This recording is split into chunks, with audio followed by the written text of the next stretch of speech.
हरे कृष्ण।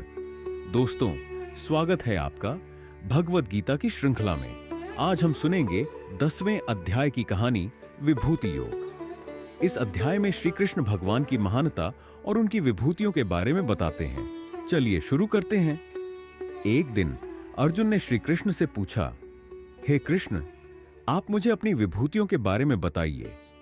मैं जानना चाहता हूं कि आप कैसे इस ब्रह्मांड में हर जगह विद्यमान हैं।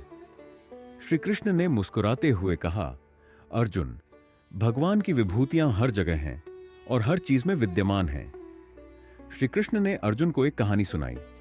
एक बार एक बालक था जो हमेशा सूर्योदय और सूर्यास्त को देखता था।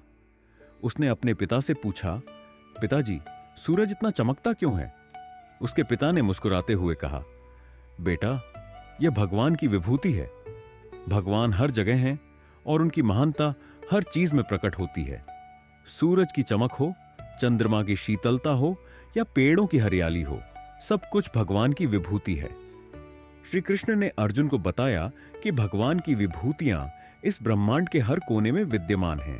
उन्होंने कहा, अर्जुन, यह ब्रह्मांड भगवान की महानता का प्रतीक है।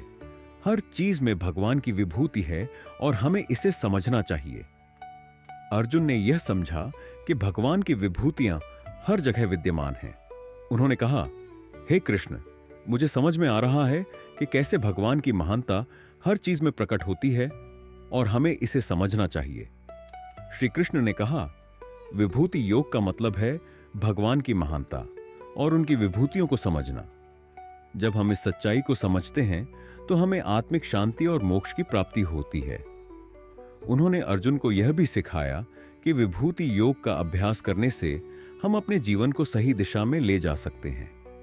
उन्होंने कहा, हमें भगवान की विभूतियों को समझना चाहिए और उनकी महानता का अनुभव करना चाहिए।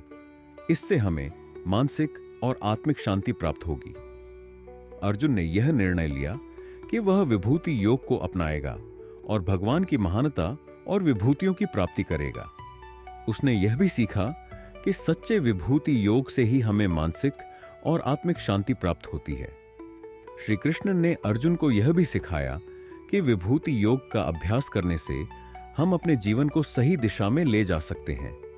उन्होंने कहा, हमें भगवान की विभूतियों को समझना चाहिए और उनकी महानता का अनुभव करना चाहिए। इससे हमें मानसिक और आत्मिक शांति प्राप्त होगी। अर्जुन ने यह समझा कि विभूति योग का मतलब है भगवान की महानता और उनकी विभूतियों की प्राप्ति। उसने यह भी जाना कि सच्चे विभूति योग से ही हमें मानसिक और आत्मिक शांति प्राप्त होती है और हम जीवन में सच्ची शांति प्राप्त कर सकते हैं। तो प्यारे दोस्तों, इस अध्याय से हमने सीखा कि भगवान की महानता हर चीज में प्रकट होती है और हमें इसे समझना चाहिए।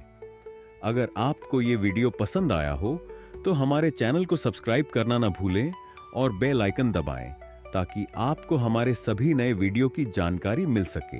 अगले अध्याय में हम जानेंगे विश्व रूप दर्शन योग के बारे में, जहां श्री कृष्ण अर्जुन को अपनी विश्व रूप सर्वव्यापी रूप दिखाते हैं।